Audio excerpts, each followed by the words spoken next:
Bonjour à toutes et à tous, bienvenue sur Grand Littoral TV en ce jeudi 16 mai.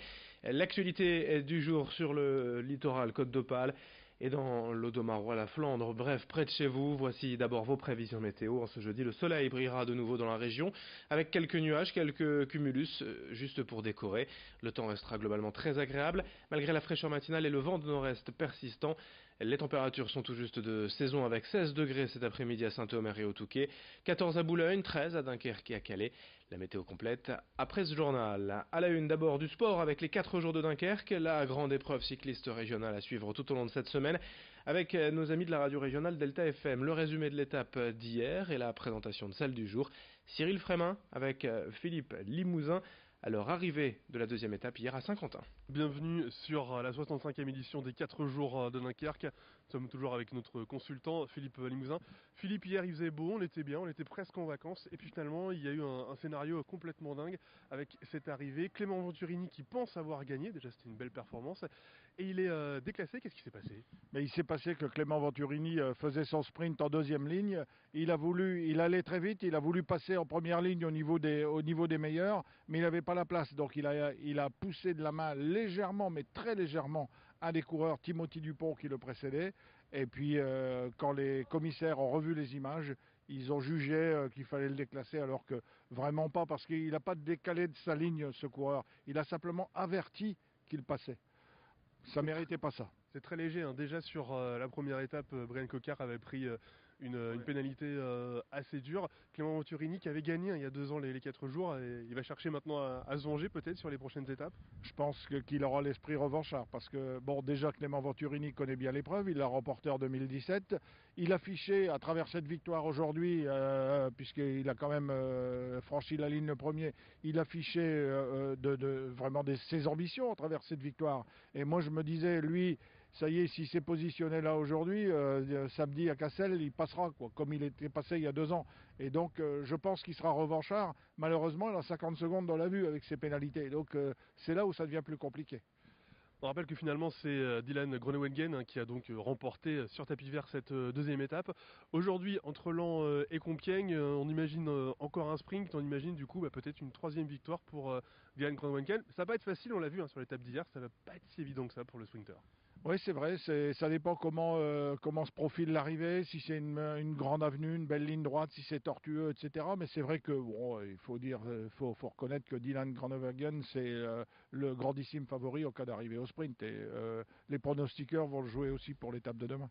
Voilà, en tout cas, il peut se passer encore beaucoup de choses sur ces 4 jours de Dunkerque. Merci Cyril et Philippe, on vous retrouve pour d'autres infos dans nos prochaines éditions. L'info en images également à Boulogne avec le report hier du procès attendu opposant la police à un militant d'Amnesty International, Tom Sitkowski. En juillet dernier, alors que les forces de l'ordre tentent de disperser des migrants, des policiers auraient commis des violences à l'encontre de bénévoles de l'ONG. Suite à cela, Tom Sitkowski aurait été interpellé et inculpé pour outrage et violence. De son côté, la police réfute ces faits, mais une vidéo tournée par d'autres membres d'Amnesty semble montrer ces violences policières, et c'est sur cet élément que la défense compte s'appuyer lors du procès. Mais hier, l'audience attendue par une dizaine de militants de l'ONG a été reportée au 13 juin. Explication complémentaire au micro de Marine Kijek.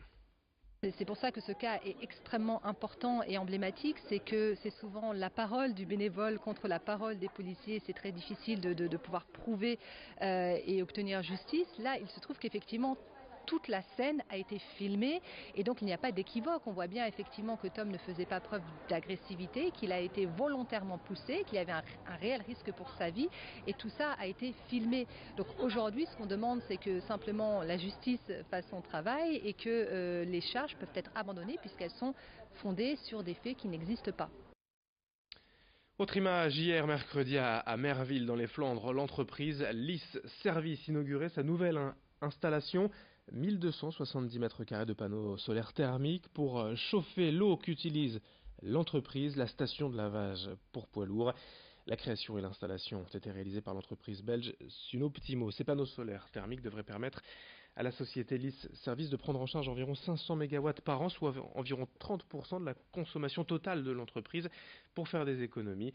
L'installation a quand même coûté 800 000 € à l'entreprise, dont 500 000 pris en charge par l'ADEME. Explication sur place au micro de Marine Kijek. Il faut vraiment se contenter de faire le moins possible de modifications au process initial. Donc ici on dévie simplement de l'eau froide qu'on fait passer par un échangeur et qui ressort chaude ou préchauffée, et donc qui va aller alimenter des échangeurs qui sont déjà existants, qui eux sont sur une chaudière. Si l'eau est déjà chaude, l'échangeur n'amène pas de chaleur et donc la chaudière peut s'éteindre, et c'est là qu'on va faire des économies de gaz. Retour à Boulogne où le club des sans cravates organise ce week-end la guénée, ce plat traditionnel boulonnais composé du poisson, donné autrefois par le patron de pêche lors du retour à terre, avec aussi quelques légumes. C'est en quelque sorte la bouillabaisse du Nord, mais ici cuisinée en taille XXL.